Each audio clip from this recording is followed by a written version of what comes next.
Do you have a dog or any pet? And then where did you get your dog and why did you decide to get from there specifically? Did you get them from a private breeder? Did you get them from an adoption center? I've researched about the effects of puppy mills on pets and how they are only beneficial to the people behind puppy mills.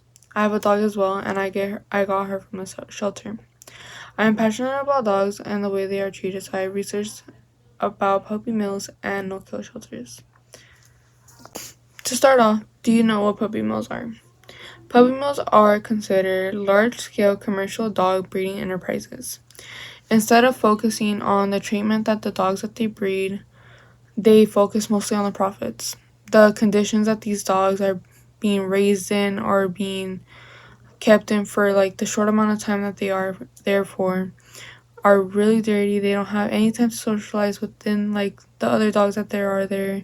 They don't have any time to play. And the dogs that are being used to be breed, they are only breeding till they are no longer useful for the breeders. So their only job in life, their entire lifespan, is to breed the dogs. And how is that fair for the dogs that are being used only for breeding purposes? Now let's talk about why did puppy mills create such a big boom. In During the World War II, there was barely any crops. Like the crops were failing for everyone, for all the farmers, and they needed to make monies one way or another. In fact, the USDA promoted puppy mills as a fail-proof business. So no matter what, you'll be making money because everyone wants a dog, right? Farmers would pack puppies into chicken coops and rabbit hutches so they can sell puppies to pet stores.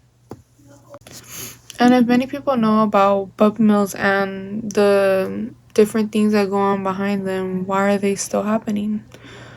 And to summarize in better words, it's because of lack of surveillance, or more like laziness. The people in charge of the inspections for these businesses is the USDA, and prior to COVID, they already had weak inspection policies. And because COVID happened, they used it more as an excuse to just click, okay, you're good, and like not actually inspect the facility.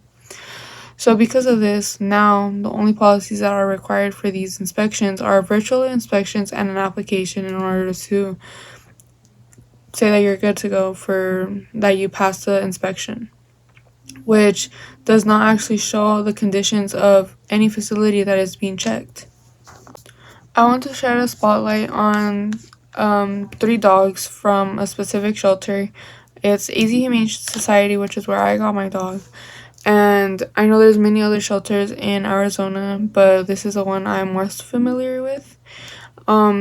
It's three dogs. So it's Timber. He's a 5-year-old male, and he's a pit bull. A lot of pit bulls don't get adopted just because of the negative reputation that they have, but they are in fact very cuddly. Cornbread is 7 years old and he's male. He's blind from one side, and he's also an older dog. Older dogs tend to not get adopted because people just don't want an older dog. They want to have like a puppy. And then finally it's Lola. She's 5 years old and she's a female. All these dogs deserve to be adopted regardless of how old and regardless of any disabilities that they may have. Maybe it's a little bit of extra work, but the right owner and the right family would care for these dogs. And I feel like you guys should always take a look and see if there's any dogs that you guys would be interested in adopting.